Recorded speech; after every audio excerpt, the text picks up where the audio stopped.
Hello दोस्तों, देश दुनिया के विजन चैनल में आपका स्वागत है। मैं राजेश। आज हम आपको बताएंगे प्रथम विश्व युद्ध, फर्स्ट वर्ल्ड वार, उसके बारे में डिटेल जानकारी देंगे और ये युद्ध क्यों हुआ, किस कारण से हुआ और ये युद्ध की वजह से सामाजिक क्षेत्र में क्या प्रभाव पड़ा, आर्थिक क्षेत्र में क्या प्रभाव पड़ा, कहाँ पे क्या गतिविधि में क्या चेंज हुआ, ये सारा जानकारी हम आपको पहुंचाएंगे इस वीडियो में। तो चलिए शुरुआत करते हैं युद्ध के कारण से। विश्व को वर्ल्ड वार 1 की ओर धकेलने वाले कारणों में कोई एक कारण या एक कारण प्रमुख नहीं है या कोई एक घटना प्रमुख नहीं था, बल्कि ऐसे बहुत से कारण थे जिनके सिलसिलेवार प्रकटन ने समस्त विश्व को एक भयानक त्रासदी की ओर झेलने के लिए विवश कर दिया। जर्मनी की नई अंतर्राष्ट्रीय विस्तारवाद नीति। वर्ष 1890 ईस्वी में जर्मनी ने नए साम्राज्य विल्हेम द्वितीय ने एक अंतर्राष्ट्रीय नीति शुरू की जिसने जर्मनी को विश्व शक्ति के रूप में परिवर्तित करने के प्रयास किए। इसी का परिणाम रहा कि विश्व के अन्य देशों ने जर्मनी को एक उभरते हुए खतरे के रूप में देखना, जिनके चलते अंतर्राष्ट्रीय स्थिति अस्थिर हो गई। परस्पर रक्षा सहयोग, म्यूचुअल डिफेंस अलायंसेस। संपूर्ण यूरोपीय राष्ट्रों ने आपसी सहयोग के लिए रक्षा समझौते और संधियां कर ली।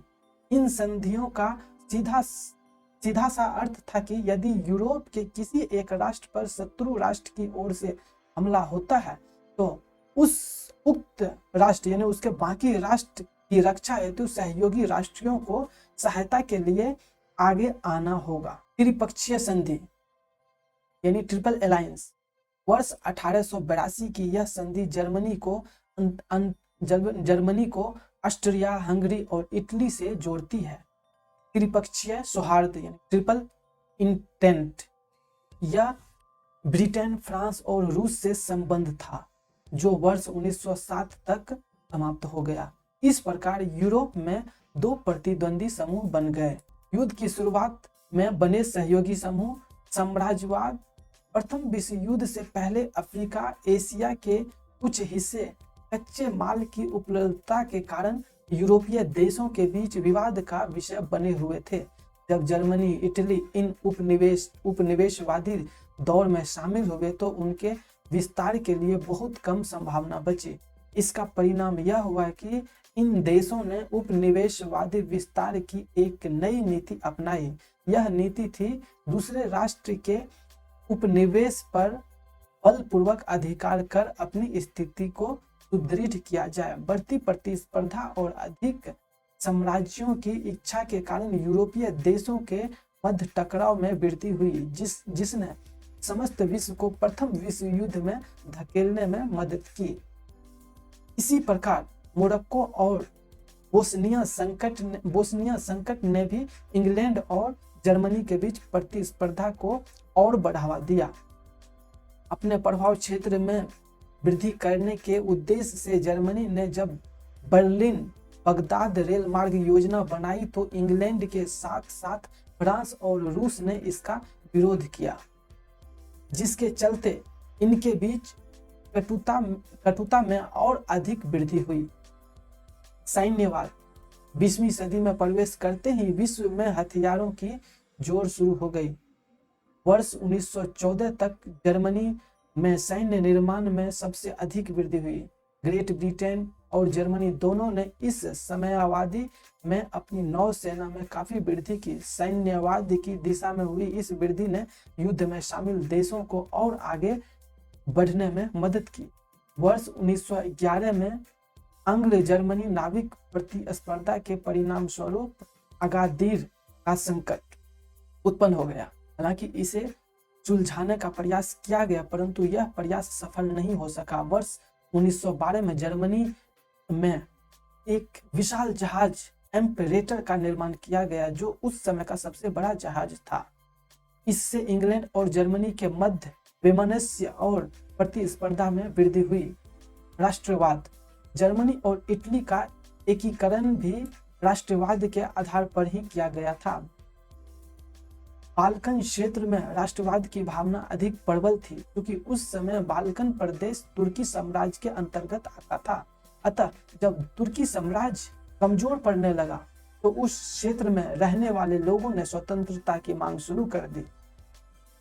बोस्निया और हर्जेगोविना में रहने वाले स्लाविक लोग ऑस्ट्रिया हंगरी का हिस्सा नहीं बना रहना चाहते थे, बल्कि वे सर्बिया में शामिल होना चाहते थे और बहुत हद तक उनकी इसी इच्छा के परिणाम स्वरूप प्रथम विश्व युद्ध की शुरुआत हुई। इस तरह राष्ट्रवाद युद्ध का कारण बना। रूस का मानना था कि स्लाव यदि ऑस्ट्रिया हंगरी और तुर्की से स्वतंत्र हो जाता है तो वह उसके प्रभाव में आ जाएगा। यही कारण रहा कि रूस ने आखिर स्लाव अथवा सर्व स्लाववाद आंदोलन को बल दिया। स्पष्ट है कि इससे रूस और ऑस्ट्रिया हंगरी के मध्य संबंध में कटुता आई। इसी तरह के और भी बहुत से उदाहरण रहे जिन्होंने राष्ट्रवाद की भावना को उग्र बनाते हुए संबंधों को तनावपूर्ण स्थिति में ला खड़ा किया। ऐसा ही एक उदाहरण सर्व जर्मन आंदोलन। किसी प्रभावशाली अंतरराष्ट्रीय संस्था का अभाव। प्रथम विश्व युद्ध के पूर्व ऐसी कोई संस्था मौजूद नहीं थी जो साम्राज्यवाद, सैन्यवाद और उग्र राष्ट्रवाद पर नियंत्रण कर विभिन्न राष्ट्रों के बीच संबंधों को सहज बनाने में सहायता कर सके। उस समय विश्व का लगभग प्रत्येक राष्ट्र अपनी मनमानी कर रहा था, जिसके चलते यूरोप की राजनीति में एक प्रकार की अराजक स्थिति बन गई।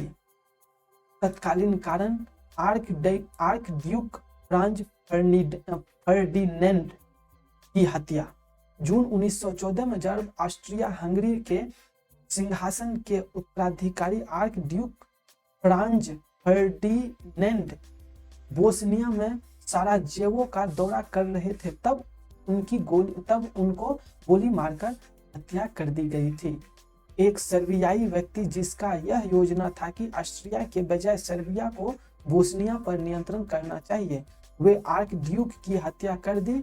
इससे सारा यूरोप सत्ते में आ गया। ऑस्ट्रिया ने इस घटना के लिए सर्बिया को उत्तरदायी माना। ऑस्ट्रिया ने सर्बिया को चेतावनी दी कि वह 48 घंटे के अंदर इस घटना के संदर्भ में अपनी स्थिति स्पष्ट कर अपराधियों का दमन करें, लेकिन सर्बिया ने ऑस्ट्रिया की मांग को ठुकरा दिया। परिणाम स्वरूप 28 जुलाई 1914 को ऑस्ट्रिया ने सर्बिया के विरुद्ध युद्ध की घोषणा कर दी। देखते ही देखते विश्व के अन्य राज्य भी अपने अपने गुटों के समर्थन में उतर आए और युद्ध विकराल होता चला गया। नतीजा ये रहा, इस युद्ध में रूस भी शामिल हो गया क्योंकि उसने सर्बिया के साथ संधि कर रखी थी। इसके बाद जर्मनी ने रूस के साथ युद्ध की घोषणा कर दी क्योंकि जर्मनी और ऑस्ट्रिया हंगरी के मध्य संधि हुई थी। इसके बाद ब्रिटेन ने जर्मनी के साथ युद्ध की घोषणा कर दी क्योंकि जर्मनी ने तटस्थ बेल्जियम पर आक्रमण कर दिया था, जबकि ब्रिटेन ने बेल्जियम और फ्रांस दोनों देशों की रक्षा के लिए समझौते किए हुए थे। युद्ध के दौरान हुए कुछ प्रमुख युद्धों में माने का प्रथम युद्ध, सोम्मे का युद्ध, टैनबर्ग का युद्ध, गैलीपोली का युद्ध और बर्दुन का युद्ध आदि शामिल थे। युद्ध के चरण, उसके बारे में जानते हैं कितने चरण थे, कैसे हुआ। यूरोप, अफ्रीका और एशिया में कई मोर्चों पर संघर्ष शुरू हुआ। इसके दो प्रमुख परिदृश्य थे कि जिसमें एक था पश्चिमी मोर्चा जहां जर्मनों ने ब्रिटेन, फ्रांस और वर्ष 1917 के बाद अमेरिकियों के साथ संघर्ष किया। दूसरा मोर्चा पूर्वी मोर्चा था जिसमें रूसियों ने जर्मनी और ऑस्ट्रो हंगेरियन सेनाओं के खिलाफ युद्ध लड़ा। वर्ष 1914 में थोड़े समय के लिए जर्मनी को युद्ध में बढ़त हासिल हुई। उसके बाद पश्चिमी मोर्चा स्थिर हो गया और एक लंबा तथा क्रूर युद्ध शुरू हो गया। इस बीच पूर्वी मोर्चे पर जर्मनी की स्थिति मजबूत हो गई, लेकिन निर्णायक रूप से ऐसा नहीं हुआ। वर्ष 1917 में दो घटनाएं घटित हुई जिसने संपूर्ण युद्ध का रुख ही बदल दिया। सर्वप्रथम जो है, जहां एक और संयुक्त राज्य अमेरिका मित्र राष्ट्रों के बेड़े में शामिल हो गया, वहीं दूसरी ओर रूसी क्रांति के बाद रूस से बाहर हो गया और उसने एक अलग शांति समझौते पर हस्ताक्षर कर दिए। अंत में वर्ष 1918 में जर्मनी आक्रमण के बाद मित्र देशों के पलटवार ने जर्मन सेना को निर्णायक वापसी हेतु मजबूर कर दिया। अक्टूबर-नवंबर 1918 में क्रमशः तुर्की और ऑस्ट्रिया ने आत्मसमर्पण कर दिया, जिससे जर्मनी अकेला पड़ गया। युद्ध में पराजय और आर्थिक संकट के कारण जर्मनी में विद्रोह की स्थिति उत्पन्न हो गई तथा जर्मन सम्राट काइजर विलियम द्वितीय को गद्दी त्यागनी पड़ी। इसके बाद जर्मनी में वेमर गणतंत्र की स्थापना हुई। साथ ही नई सरकार ने 11 नवंबर 1918 को युद्ध विराम के घोषणा पत्र पर हस्ताक्षर किए और यह प्रलयंकारी प्रथम विश्व युद्ध समाप्त हो गया। युद्ध के लिए उत्तरदायी कौन था?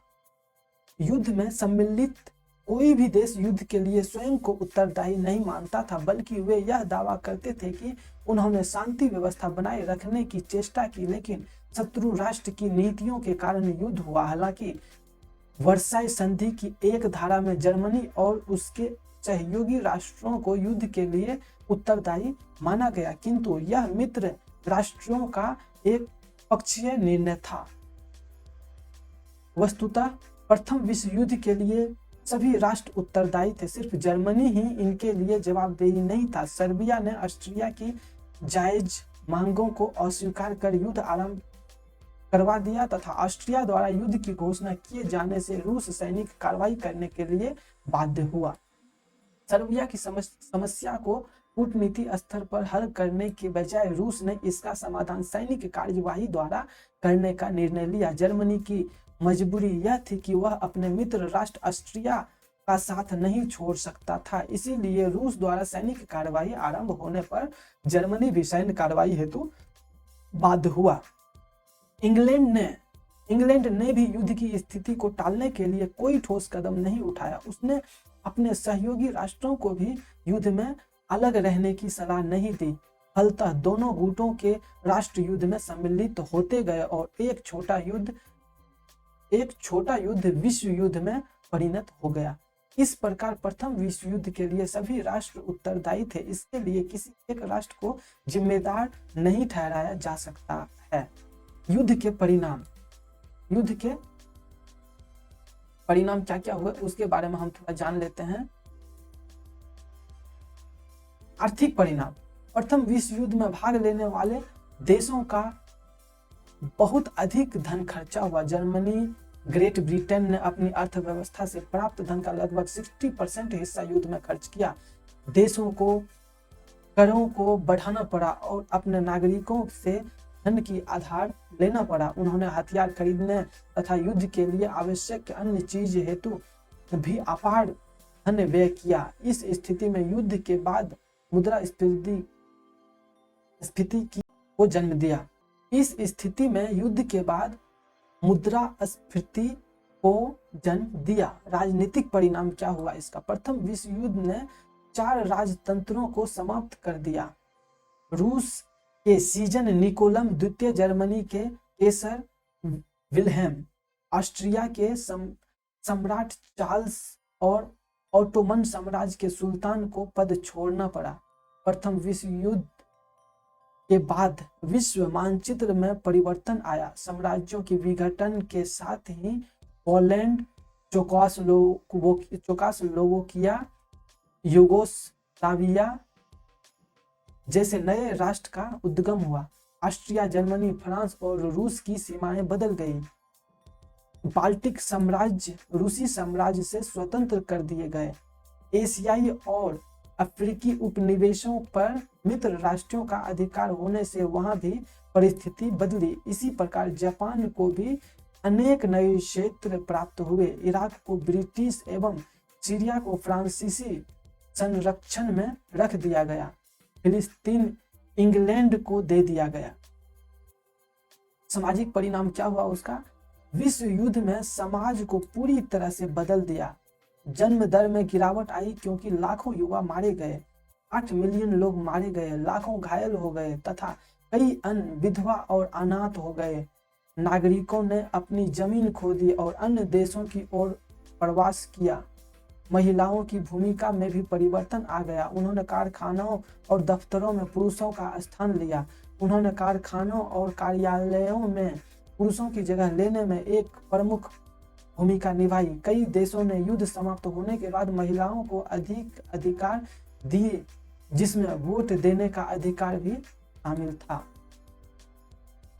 उच्च वर्गों ने समाज में अपनी अग्रणी भूमिका खो दी। युवा, मध्य और निम्न वर्ग के पुरुषों तथा महिलाओं ने युद्ध के बाद अपने देश के पुनर्गठन की मांग की। वर्साई की संधि 24 जून 1919 को वर्साई की संधि पर हस्ताक्षर के साथ प्रथम विश्व युद्ध आधिकारिक रूप से समाप्त हो गया। वर्साई की संधि दुनिया को दूसरे युद्ध में जाने से रोकने का प्रयास थी। वर्साई की संधि के कुछ प्रमुख बिंदु क्या क्या हैं वो हम जान लेते हैं। यह संधि अलग अलग खंडों में विभाजित थी, जिनके अंदर कई धाराएं शामिल थी। प्रादेशिक खंड, फ्रांस ने अल्सास और लोरेन को वापस पा लिया। यूपेन और मालदेमी बेल्जियम के हाथों में चले गए। पूर्वी क्षेत्र को पोलैंड ने नष्ट कर दिया था, जिसे पूर्वी प्रूसिया क्षेत्रीय रूप से अलग थलग पड़ गया था। डेंटिंग और मेमेल पूर्व बाल्टिया जर्मन शहरों को मुक्त शहर घोषित कर दिया गया। डेनमार्क ने उत्तरी स्लेविक होल्स्टीन पर कब्जा कर लिया। जर्मनी ने अपने सभी उपनिवेश खो दिए और विजेता देशों ने उन्हें वापस ले लिया। सैन्य खंड, जर्मन नौसेना पर कठोर प्रतिबंध, सेना की संख्या में नाटकीय कमी, केवल 1 लाख सैनिकों की अनुमति तथा टैंक, विमान और भारी तोपखाने रखना निषेध किया गया। राइनलैंड क्षेत्र का विसैन्यीकरण, युद्ध सुधार। इस संधि ने जर्मनी और उनके उन सहयोगियों को कुल हानि और क्षति के लिए जिम्मेदार ठहराया जो कि मित्र राष्ट्रों द्वारा पीड़ित थे, और उनके परिणाम स्वरूप उन्हें युद्ध के पुनर्मूल्यांकन के लिए मजबूर किया गया था। अन्य संधियां, न्यूली की संधि बुल्गारिया के साथ हस्ताक्षरित। छोटे बाल्कन देशों को बहुत अधिक क्षेत्रीय नुकसान हुआ तथा बुल्गारिया के अनेक क्षेत्र यूनान, यूगोस्लोवाकिया और यूमानिया को दे दिया गया। सर्वर्स की संधि तुर्की के साथ हस्ताक्षरित। सेवर्स की संधि बेहद कठिन थी और इसने तुर्की के राष्ट्रीय विद्रोह का नेतृत्व किया। इसके अंतर्राष्ट्रीय ओटोमन साम्राज्य विखंडित कर दिया गया तथा इनके अनेक क्षेत्र यूनान, इटली को दे दिए गए। फ्रांस को सीरिया तथा पैलेस्तीन, इराक और ट्रांस जॉर्डन को ब्रिटिश मैंडेट के अंतर्गत कर दिया गया। हालांकि युद्ध के कारण कई अन्य महत्वपूर्ण सामाजिक और वैचारिक परिवर्तन भी देखे गए। अमेरिका, जिसने अपने क्षेत्र में संघर्ष का अनुभव किए बिना युद्ध जीत लिया था, पहली विश्व शक्ति बन गया। युद्ध में पुरुषों के संलग्न होने के कारण महिलाएं कार्यबल में शामिल हुई, जो महिलाओं के अधिकारों के लिए एक बड़ा कदम था। युद्ध के दौरान चरम राष्ट्रवाद का अनुभव किया गया, जिसने कम्युनिस्ट क्रांति का डर पैदा किया तथा कुछ देशों के मध्यम वर्ग की आबादी को चरम अधिकारों की मांग की ओर बढ़ने के लिए प्रोत्साहित किया। इसने फासीवादी आंदोलनों के प्रति आकर्षण भी पैदा किया। राष्ट्र संघ का गठन। राष्ट्र संघ प्रथम विश्व युद्ध के बाद विकसित एक अंतर्राष्ट्रीय राजनयिक समूह था, जिसका गठन देशों के बीच विवादों को सुलझाने के लिए किया गया। वर्ल्ड वार 1 और भारत के लिए प्रथम विश्व युद्ध का महत्व क्या था? क्योंकि इस युद्ध में ब्रिटेन भी शामिल था और उन दिनों भारत पर ब्रिटेन का शासन था, अतः इस कारण हमारे सैनिकों को इस युद्ध में शामिल होना पड़ा। इसके अतिरिक्त उस समय भारतीय राष्ट्रवाद के प्रभुता का दौर था। राष्ट्रवादी यह मानते थे कि युद्ध में ब्रिटेन को सहयोग देने के परिणाम स्वरूप अंग्रेजों द्वारा भारतीय निवासियों के प्रति उदारता बढ़ती जाएगी और उन्हें अधिक संवैधानिक अधिकार प्राप्त होंगे। इस युद्ध के बाद वापस लौटे सैनिकों ने जनता का मनोबल बढ़ाया। दरअसल भारत ने लोकतंत्र की प्राप्ति के वादे के तहत इस विश्व युद्ध में ब्रिटेन का समर्थन किया था, लेकिन युद्ध के तुरंत बाद अंग्रेजों ने रोलेट एक्ट पारित कर दिया। इसके परिणाम स्वरूप भारतीयों में ब्रिटिश हुकूमत के प्रति असंतोष का भाव जगा और उनमें राष्ट्रीय चेतना का उदय हुआ, जिसके चलते जल्द ही असहयोग आंदोलन की शुरुआत हुई। इस युद्ध के बाद यूएसएसआर के गठन के साथ ही भारत में भी साम्यवाद का प्रसार, सीपीआई के गठन हुआ और परिणामतः स्वतंत्रता संग्राम पर समाजवादी प्रभाव देखने को मिला। प्रथम विश्व युद्ध में शामिल होने का कारण, भारतीय सैनिकों ने युद्ध के मैदान में बहादुरी के साथ लड़कर अपने काबिले या जाति को सम्मान दिलाने के कार्य को अपने कर्तव्य के रूप में देखा। एक भारतीय पैदल सैनिक का मासिक वेतन उस समय महज 11 रुपया था, लेकिन युद्ध में भाग लेने से अर्जित अतिरिक्त आय किसान परिवार के लिए एक अच्छा विकल्प थी। इसीलिए युद्ध में शामिल होने का एक उद्देश्य धन की प्राप्ति को माना जा सकता है। अक्सर विभिन्न पत्रों में उल्लेख मिलता है कि भारतीय सैनिकों ने सम्राट जॉर्ज प्रथम के प्रति व्यक्तिगत कर्तव्य की भावना से प्रेरित होकर इस युद्ध में हिस्सा लिया था। गौरतलब है कि भारतीय राष्ट्रीय आंदोलन और देश का सामाजिक आर्थिक विकास एक दूसरे से अलग नहीं है, बल्कि यह सहसंबंधित है। प्रथम विश्व युद्ध ने भारत को वैश्विक घटनाओं और इसके विभिन्न प्रभावों से जोड़ने का कार्य किया। इसके विभिन्न प्रभाव निम्न अनुसार है। राजनीतिक प्रभाव, युद्ध की समाप्ति के बाद भारत में पंजाबी सैनिकों की वापसी ने उस प्रांत में औपनिवेशिक शासन के खिलाफ राजनीतिक गतिविधियों को भी उत्तेजित किया, जिसने आगे चलकर व्यापक विरोध प्रदर्शन का रूप ले लिया। उल्लेखनीय है कि युद्ध के बाद पंजाब में राष्ट्रवाद का बड़े पैमाने पर प्रसार हेतु सैनिकों का एक बड़ा भाग सक्रिय हो गया। जब 1919 का मोंटेग्यू चेम्सफोर्ड सुधार यानी गृह शासन की अपेक्षाओं को पूरा करने में असफल रहा, तो भारत में राष्ट्रवाद और सामूहिक नागरिक अवज्ञा का उदय हुआ। युद्ध हेतु सैनिकों की जबरन भर्ती में उत्पन्न आक्रोश ने राष्ट्रवाद को बढ़ावा देने की पृष्ठभूमि तैयार की।